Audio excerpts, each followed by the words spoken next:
Magandang gabi mga kapuso. Ako po ang inyong Kuya Kim na magbibigay sa inyo ng trivia sa likod ng mga trending na balita.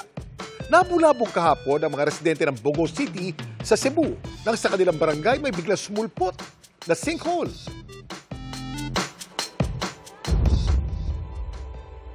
Madaling araw nitong Huwebes, isang malakas na kalabog ang bumulabog sa mga residente ng Sitio Libog sa Bogo City sa Cebu.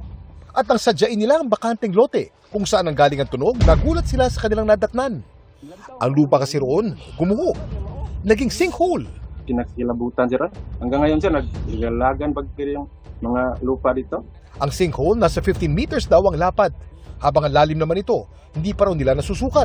Pero sa laki at lapad nito, may mga nahulog pa raw sa loob ng mga puno ng nyug. Hindi ko akalain na gano'n na pala kalalim yung sinkhole, tapos yung lupa patuloy pa rin nahuhulog. Parang nag-aftershock. Dahil posible pa raw gumuho ang palibot ng sinkhole, pinagbawalan ng mga residente na lapitan ito. May mga tanod din naman nagbabantay na bawal pumasok. Wala naman po nasaktan sir, saka safe naman po dito. Binabantayan din ng mga kabahayan sa palibot ng 10-meter danger zone. Una po talaga na natin yung safety ng mga tao. Ini-obserbahan po namin talaga yun kasi patuloy pa rin yung paghagsa ng lupa. Kaya kung lalaki at lalaki pa po talaga yun, lilikas po natin sila doon. Patuloy ngayon ang ginagawang pagsusuri ng mga autoridad para matukoy ang rason kung bakit lumambot at gumuho ang lupa sa sitio.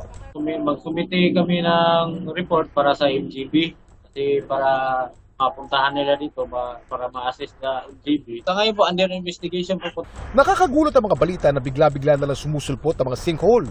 Pero alam niyo ba na hindi lahat ng sinkhole biglang nabubuo? Ang ilan kasi, unti-unti mo lumalaki sa ilalim ng lupa bago tuluyang bumagsak ang ibabaw. At ang isa sa pangunahing dahilan kung bakit nabubuo ang mga sinkhole, ang tubig sa ilalim ng lupa. Kapag natutunaw kasi ng tubig ang mga bato, gaya ng limestone, maaaring magkaroon ng malaking puwang sa ilalim na nagiging rason sa pagguho. Bukod sa natural na pagguho, may mga sinkhole din na bunsod naman ng human activities.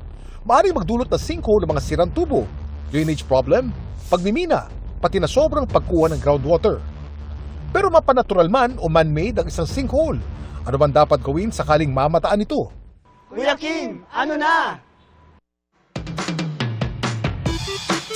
Kung may sinkhole, wag na wag itong lalapitan. Wag ding subukang pasukin ang butas. Punta agad sa isang ligtas na lugar at panatilihin ang safe distance mula sa gumuhong lupa.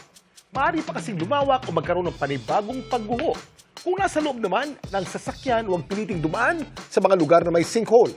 Humanap na agad na mas ligtas na ruta at syempre, i-report na ito agad sa kinaukulan para sila ang mag-assess dito.